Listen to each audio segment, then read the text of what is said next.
Today on the ChatEDU Check-In, How Queer Youth Navigate AI. Today's check-in comes from an article titled, It's There When People Aren't, What LGBTQ plus Young People Are Finding in AI and Where They Draw the Line. And it was written by Hannah Gruss. So the first takeaway, LGBTQ plus young people are significantly more likely than their non-LGBTQ plus peers to completely avoid using AI tools due to their personal principles.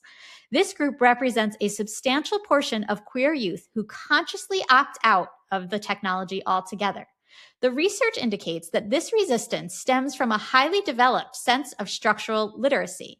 Navigating environments that are often unsupportive teaches these teens to look critically at who benefits and who is harmed by new systems. And in this case, the system is AI.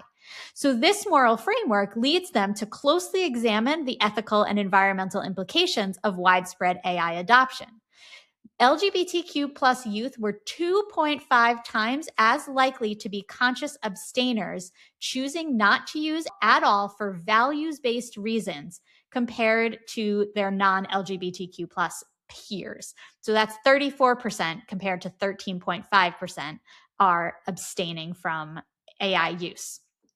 The second takeaway is that when queer youth do choose to interact with AI, they maintain a high level of privacy regarding their usage. This trend stands out even as they demonstrate lower overall reliance on the platforms compared to other demographics. So in almost every measure of high-risk behavior, like dependence, human displacement, emotional reliance, the queer youth show less of those behaviors. The one place that doesn't follow that pattern is keeping their AI use hidden from the people around them.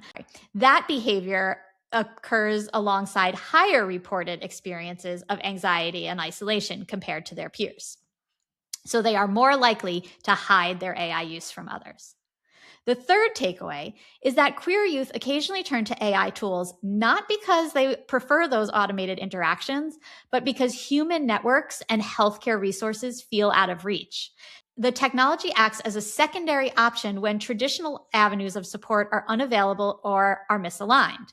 The underlying reality is that young people utilize AI to process difficult circumstances safely when they encounter hostility online or a lack of constructive feedback in their real lives. So this conversational format provides a space for reflection, even though the users remain fully aware of the technology's inherent biases and limitations. But it does serve as a temporary substitute for the human witnessing required in identity development. And this is a point that is really clear and just really stuck with me. AI fills that gap, not because it's good at love, because it's there when people aren't. So there's some tension here about this AI system and where queer youth fall on its use.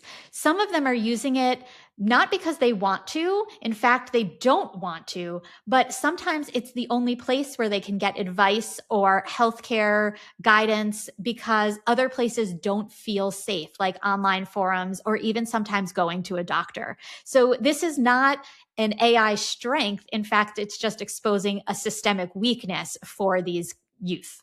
So that's where we are this week. Drop us a review or a comment, and we'd love to hear what you're thinking. Let's keep the conversation going. Remember to check out the check-ins every Tuesday and Thursday and the big show every Friday with me and Matt Mervis. Bye.